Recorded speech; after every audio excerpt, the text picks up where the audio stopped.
मान्यवर प्रश्नकर्ता दुष्मंत कुमार स्वामी। बाचस्पति महोदय जय जगन्नाथ नमस्कार।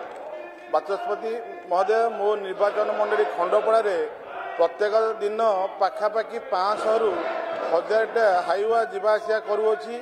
भुवनेश्वर पटु कंटिलो फतेगड़ रास्ता दे नयागढ़ पटु जोगियापल्ली ठारू कंटिलो पर्यंत गणिया पर्यंत जाऊँगी। बेआईनी भाव जो भली भाव लोक मैंने सेठारे क्रसर बालीघाट चलाउछंती एवं बेआईनी पत्थर खनि चलाउछंती। मु आपणक माध्यम मान्यवर मंत्री को अनुरोध करुँची से बेआईनी खनि गुड़िक बंद करा जाऊ एवं प्रत्येक दिन जो भली भाव गाड़ी मोटर जाऊँगी लोक मानकर निरापत्ता रही ना। लोक मैंने प्राय सेठारे 70 ରୁ 80 जन पिला मरीगले गाड़ी एक्सीडेंट रे।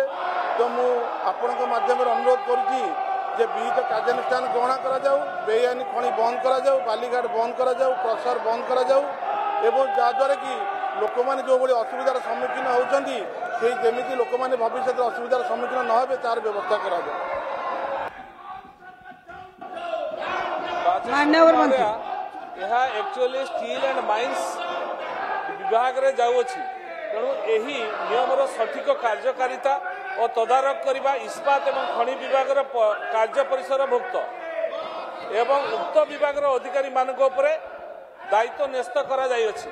आमे मध्य तांको सहित आलोचना करी ए विषय को आमे अनुध्यान करिवो एवं माननीय विधायक कथा को आमे गुरुत्वर सहित विचार करी आ उपरे अनुध्यान करी। माननीय विधायक मनोरंजन दान सामंतराय। बाचस्पति महोदय मु आपणक जरिया मान्यवर विभाग मंत्री जाना चाहूँगी जे चिकिटी विज्ञापित अंचल परिषद जीवा आसवाई जो मुख्य रास्ता रही प्रशस्तीकरण नहबा जो बहु जानवाहन जीवा आसबार असुविधा होती।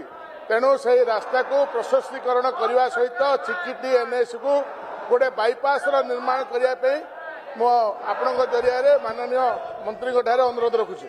मान्यवर मंत्री मान्यवर विधायक जो कथा रखिंट निश्चित भाव में सहित आम आलोचना करूँ एवं विभाग अधिकारी मान संगे आलोचना करी ए विषय को गुरुत्वर सहित आम विचार को नेबू।